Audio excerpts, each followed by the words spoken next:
बिस्मिल्लाहिर्रहमानिर्रहीम। उमर बिन अब्दुल अज़ीज़ के पास एक औरत आई जिसकी 5 जवान बेटियां थीं। खामद फौत हो चुका था। वो जिसके पास जाती सब खुश आमदीद कहते, लेकिन ये खुश आमदीद इसके लिए नहीं थी, इसके गरीबी के लिए नहीं थी, इसके खूबसूरत जवान बेटियों पर गंदी नज़र डालने के लिए होती।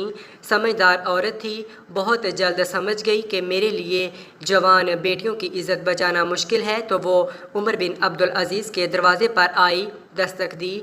किसी ने बताया था कि उमर बिन अब्दुल अज़ीज़ ऐसा बादशाह है कि वो आपकी जानो माल का मुहाफिज है, वो आपकी मदद करेगा। एक औरत ने दरवाज़ा खोला, वो अंदर गई। एक औरत बर्तन धो रही थी, वो समझी कोई खादमा है, इसने उसे एक दरख्त के नीचे बैठाया। तो इसने पूछा, अमीरुल मोमिनीन कहाँ हैं? इतने में एक आदमी अंदर आया जिसके कपड़े फटे हुए थे और कंधे पर एक गठली थी। वो गठली इस औरत ने ले ली। वो एक दरख्त के नीचे बैठ गया तो वो औरत सूखी रोटी और सिरका ले आई। वो औरत समझी कोई ग़ुलाम है। जब वो खाना खा चुके तो इस औरत ने आवाज़ दी कि अमीरुल मोमिनीन मेहमान आए हैं। वो औरत कहती है, मैं हैरान रह गई। मैंने उस खादमा से कहा कि आप मेरी गरीबी का मजाक उड़ा रही हैं। ये फटे हुए कपड़े और सूखी रोटी खाने वाला अमीरुल मोमिनीन है। तो इसने कहा कि अल्लाह की कसम यही अमीरुल मोमिनीन है। मैं जब इनके करीब गई तो इनमें इतनी हया थी कि उन्होंने अपनी नज़रें झुका ली। फरमाने लगे, कैसे आई हो? मैंने कहा, ये मेरी बेटियां हैं, मैं गरीब हूँ, बेवा हूँ, मेरे पास इनके लिए कुछ नहीं। मेरा ख्याल था कि अमीरुल मोमिनीन मेरी तमाम बेटियों के लिए 100 दिनार लिख दे तो काफ़ी है।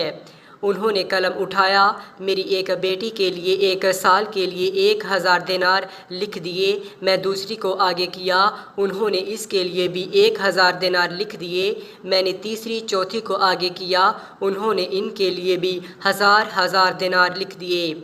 जब वो लिख रहे थे मैं अल्लाह का शुक्र अदा करती रही, और जब 5वीं बेटी के लिए दिनार लिखने के लिए कलम उठाया तो मैंने अमीरुल मोमिनीन का शुक्रिया अदा किया। उन्होंने कलम वापस रखा। मैंने पूछा, अमीरुल मोमिनीन क्या हुआ? तो फरमाने लगे, मैंने 4000 दिनार आपके लिए लिखे तो आपने अल्लाह का शुक्रिया अदा किया। इस दफ़ा आपने मेरा शुक्रिया अदा किया। क़यामत के दिन अल्लाह मुझसे पूछेगा कि 1000 दिनार तुमने मेरे लिए नहीं लिखे, अपनी खुशामदी के लिए दिए। मैं रोने लगी कि या अल्लाह, ये कैसा इंसान है? तो उमर बिन अब्दुल अज़ीज़ कहने लगे कि आम इंसान हूँ, बस रसूलुल्लाह सल्लल्लाहु अलैहि वसल्लम का ग़ुलाम हूँ।